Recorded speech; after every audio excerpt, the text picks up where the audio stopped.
శ్రీమాత్రే నమః.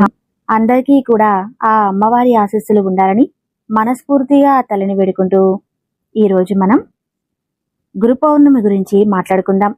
ఈ నెల జూలై 10వ తేదీన గురు పౌర్ణమి రానుంది. ఆషాఢ పౌర్ణమినే గురు పౌర్ణమి అంటారు. ఆషాఢ పౌర్ణమినే వ్యాస పౌర్ణమి అని కూడా అంటారు.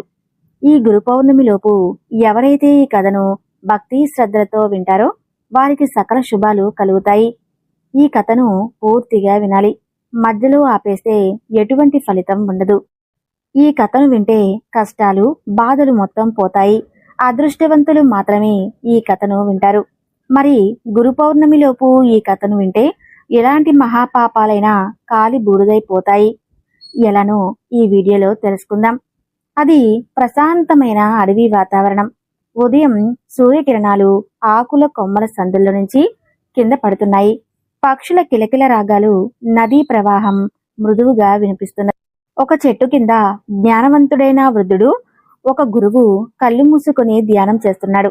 ఎన్నో వంద సంవత్సరాల క్రితం దట్టమైన అరణ్యంలో ఒక మహోన్నతమైన గురువు నివసించేవాడు. ఆయనకు విద్యార్థులు చాలా మంది ఉండేవారు. ఆ గురువు కేవలం మనుషులకే కాదు, ఆ అడవిలోని పశుపక్షాదులకు కూడా అత్యంత ప్రియమైన వారు. ఆయన బోధనలు, ఆయన ప్రశాంతమైన జీవనం, ప్రకృతితో ఆయనకున్న అనుబంధం ఇవన్నీ చూసి మనుషులు, జంతువులు, పక్షులు కూడా ఆయనను అమితంగా గౌరవించేవి, ప్రేమించేవి. గురువుగారు ప్రతిరోజు ఉదయం సూర్యోదయం కాకముందే లేచి పక్కనే ఉన్న పవిత్ర నదిలో స్నానం చేసి తడిబట్టలతో తిరిగి వచ్చి ఒక పెద్ద వటవృక్షం కింద ధ్యానంలో కూర్చునేవారు. అది ఆయన దినచర్యలో ఒక భాగం. ఆ వటవృక్షం కొమ్మల్లో అనేక పక్షులు నివసించేవి. అందులో ఒక చిన్న పిచ్చుకల గుంపు కూడా ఉండేది. వాటిల్లో ఒక పిచ్చుక ఉండేది. అది చాలా చురుకైనది. సదా గురువుగారిని, ఆయన విద్యార్థులను గమనిస్తూ ఉండేది. ఆ పిచ్చుకకు గురువుగారంటే చెప్పలేనంత భక్తి, గౌరవం. ఆయన ఎంతో గొప్పవారు. నిస్వార్థంగా జ్ఞానాన్ని పంచుతారు. మాకు కూడా ఏదైనా చేయాలని ఉంది అని అది ప్రతిరోజు అనుకుంటూ ఉండేది. కానీ తాను చిన్న పిచ్చుక కదా, పెద్దగా ఏం చేయగలను అని నిరుత్సాహపడేది. ఒకరోజు గురు పౌర్ణమి వచ్చింది. ఆ రోజు గురువులను పూజించి వారి ఆశీస్సులు పొందే పవిత్రమైన రోజు. గురువుగారి విద్యార్థులందరూ ఎప్పటిలాగే గురువుగారి ఆశీస్సులు తీసుకోవటానికి సిద్ధమయ్యారు. కానీ వారికి ఒక సమస్య వచ్చి పడింది. గురువుగారు ధ్యానం చేసే సమయానికి ఆకాశంలో నల్లటి మేఘాలు అలుముకున్నాయి.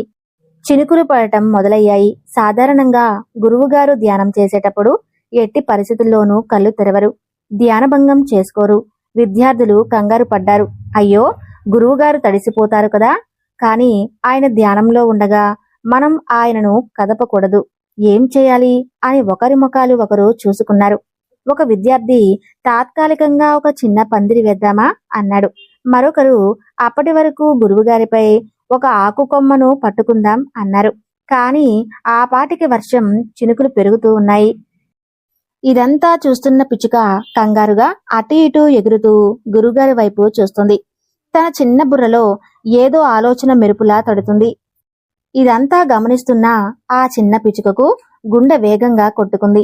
ఎలాగైనా గురువుగారికి సాయం చేయాలి, ఇది నా గురువుకు సేవ చేసే అవకాశం అని వెంటనే నిర్ణయం తీసుకుంది. ఆలస్యం చేయకుండా అది తాను నివసించే చెట్టు కొమ్మల్లోకి వెళ్ళింది. తన తోటి పిచ్చుకలను పిలిచింది. స్నేహితులారా, మన గురువుగారు వర్షంలో తడుస్తున్నారు. ఆయన ధ్యానానికి భంగం కలగకూడదు. మనం ఆయనకు సాయం చేయాలి అని చెప్పింది. పిచ్చుక మాట వినగానే అన్ని పిచ్చుకలు కూడా గురువుగారి పట్ల తమకున్న భక్తిని చాటుకున్నాయి. వెంటనే ఒక్కొక్క పిచ్చుక తన చిన్న ముక్కుతో ఆకులు, కొమ్మలు, గడ్డి పరకలు సేకరించడం మొదలు పెట్టాయి. ఆ చిన్న పిచ్చుకలన్నీ కలిసికట్టుగా పనిచేశాయి. అవి కొద్దిసేపటికే గురువుగారు ధ్యానం చేస్తున్న చోట పైన ఆ వటవృక్షం కొమ్మల సందుల్లో అద్భుతంగా ఒక చిన్న గూడు లాంటి పందిరిని నిర్మించాయి. అవి అంత వేగంగా, అంత ఖచ్చితంగా పనిచేశాయంటే అవి గురువుగారి పట్ల చూపిన ప్రేమకు, భక్తికి నిదర్శనం. ఆ చిన్న పందిరి సరిగ్గా గురువుగారి తలపై వర్షం పడకుండా అడ్డుకుంది. ఆ గూడు వర్షపు చినుకులు నేరుగా గురువుగారిపై పడకుండా అడ్డుకోగలిగింది. వర్షం కురుస్తున్న గురువుగారు ధ్యానంలో ప్రశాంతంగా కనిపిస్తారు. పిచ్చుకలు తమ పని పూర్తి చేసి గురువుగారి వైపు ప్రేమగా చూస్తూ కిలకిలలాడసాగాయి. వర్షం కుండపోతగా మారిన గురువుగారి ధ్యానానికి ఎటువంటి ఆటంకం కలగలేదు. ఆయన ప్రశాంతంగా ధ్యానం చేసుకున్నారు. ధ్యానం పూర్తయిన తర్వాత గురువుగారు కళ్ళు తెరిచారు. ఆయన చూసింది ఏమిటంటే తలపై చినుకులు పడకుండా ఒక చిన్న పందిరి ఆశ్చర్యంగా పైకి చూశారు. అక్కడ చిన్న పిచ్చుకలు ఆనందంగా ఎగురుతూ తమ కిలకిల రాగాలతో మేము చేశాం అన్నట్లు సందడి చేస్తున్నాయి. అదంతా చూసి గురువుగారు ముసిముసిగా నవ్వారు. వారికి అర్థమైంది, ఈ చిన్న పిచ్చుకలు తన పట్ల చూపిన అపారమైన ప్రేమ, గౌరవం, భక్తి. ఆయన లేచి ఆ పిచ్చుకల వైపు చూసి ప్రేమగా నవ్వారు. విద్యార్థులు కూడా ఈ అద్భుతాన్ని చూసి ఆశ్చర్యపోయారు. ఒక చిన్న పిచ్చుక ఇంత గొప్ప పని చేసిందని తెలుసుకుని ఆ పిచ్చుకలన్నీ అభినందించాయి.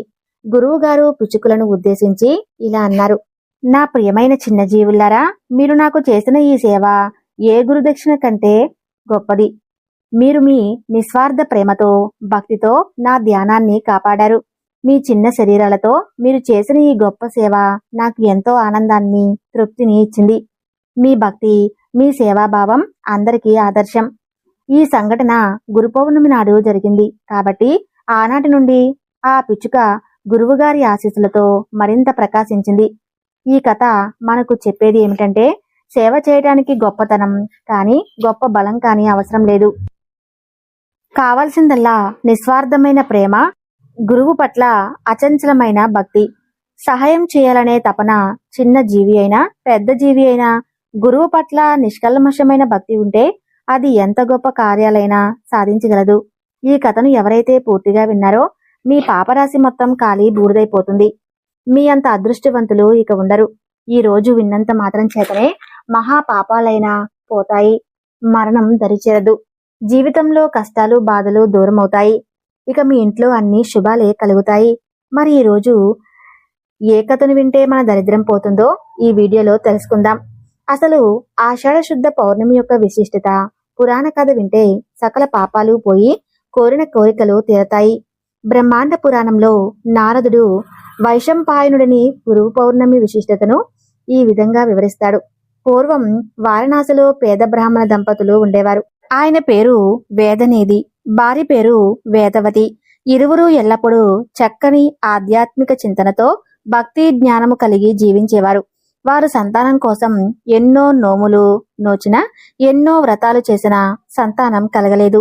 ఇలా ఉండగా ఒకరోజు, ప్రతిరోజు మధ్యాహ్నం సమయంలో వ్యాస భగవానులు రహస్యంగా గంగానదికి స్నానానికై వస్తూ ఉంటారని వేదనిధి తెలుసుకున్నాడు. ఎలా అయినా వ్యాస మహర్షి దర్శనం పొందాలని ప్రతిరోజు 1000 కళ్ళతో వెతకడం ప్రారంభించాడు. ఒకరోజు నదీ తీరాన ఒక భిక్షువు రూపం ధరించిన వ్యక్తిని దర్శిస్తాడు. వెనువెంటనే వేదనిధి అతని పాదాలను ఆశ్రయిస్తాడు. దానికి ఆ భిక్షువు చేదరించుకుని కసురుకుంటాడు. అయినా సరే పట్టిన పాదాలను మాత్రం విడవకుండా, మహానుభావా, తమరు సాక్షాత్తు వ్యాస మహానుభావులు అని నేను గ్రహించాను, అందుచేత మిమ్మల్ని శరణు కోరుచున్నాను అంటాడు. ఆ మాటలు విన్న ఆ అజ్ఞాత భిక్ష గంగానది 2 వైపుల వైపుకు నలువైపులా చూస్తూ ఇంకా ఎవరైనా చూస్తారేమోనని తలచి వెంటనే వేదవిధి ఆప్యాయంగా చెరదీసి, నా యొక్క రహస్యం మాత్రము ఎవరికీ తెలియనీయకూడదు అని, ఇంతకీ నీకు ఏం వరం కావాలో కోరుకో అంటాడు. దానికి ఆ బ్రాహ్మణుడు, మహానుభావా, రేపు నా తండ్రి గారి పితృకార్యం, దానికి తమరు బ్రాహ్మణార్థమై భోజనానికి మా ఇంటికి తప్పక రావాలని కోరతాడు.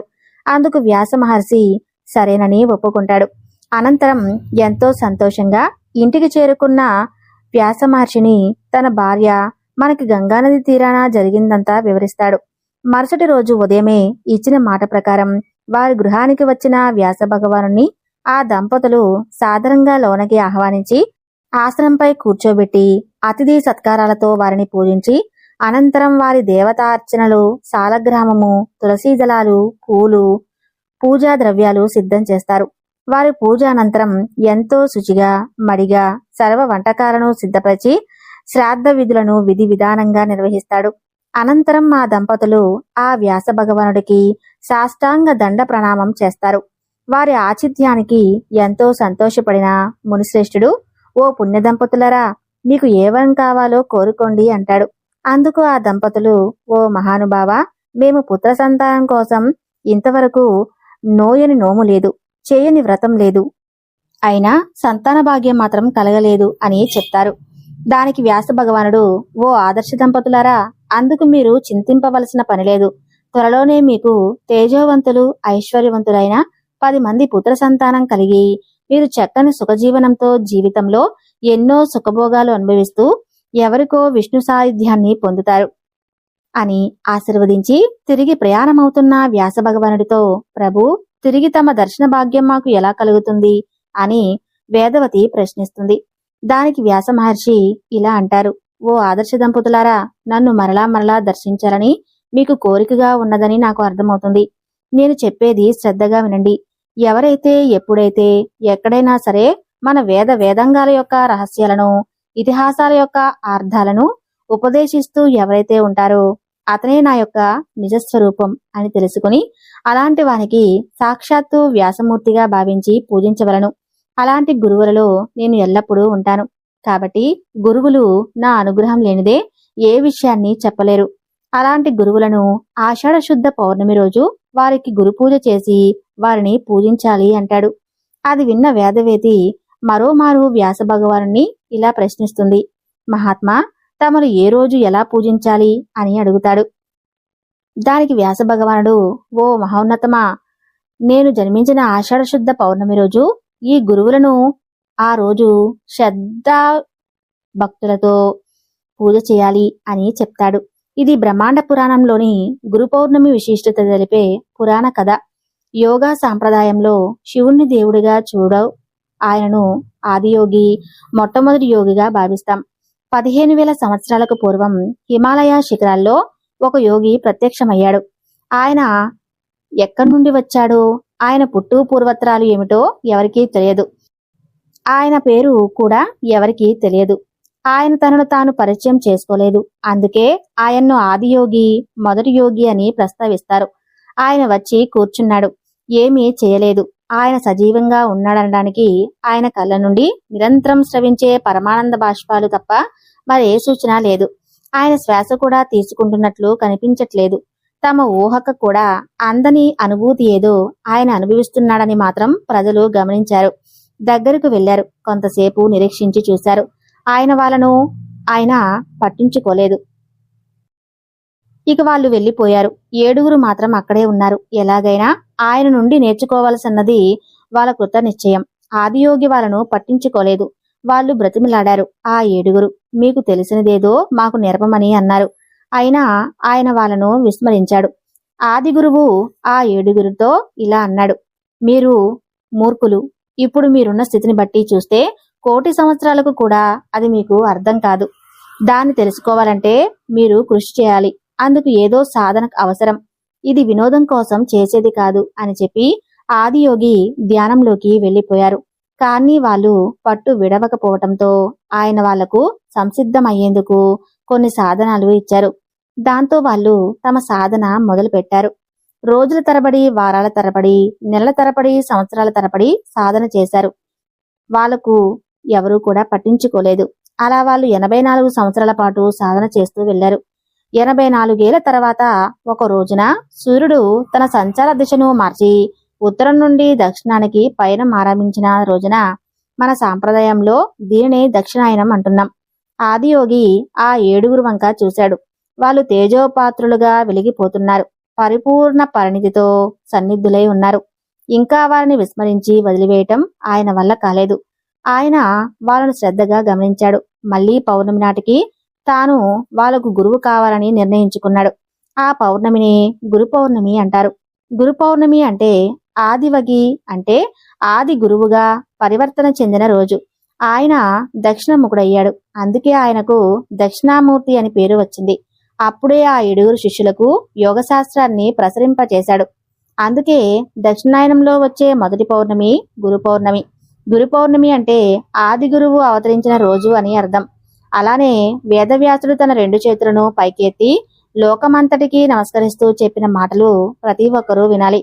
వేదవ్యాసుడు తన 2 చేతులను పైకి ఎత్తి లోకమంతటికి ఇలా చెప్పారు, ఎవరు ఏ పట్ల ఏ విధంగా ప్రవర్తిస్తే మీరు బాధపడతారో మీరు ఇతరుల పట్ల ఆ విధంగా ప్రవర్తించవద్దు.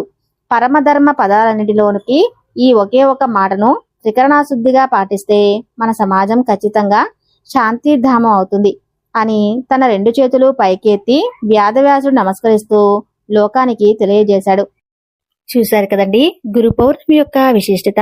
ఈ వీడియో మీకు నచ్చితే తప్పకుండా లైక్ చేసి ఓం నమో నారాయణ అని చెప్పి చిన్న కామెంట్ చేయండి.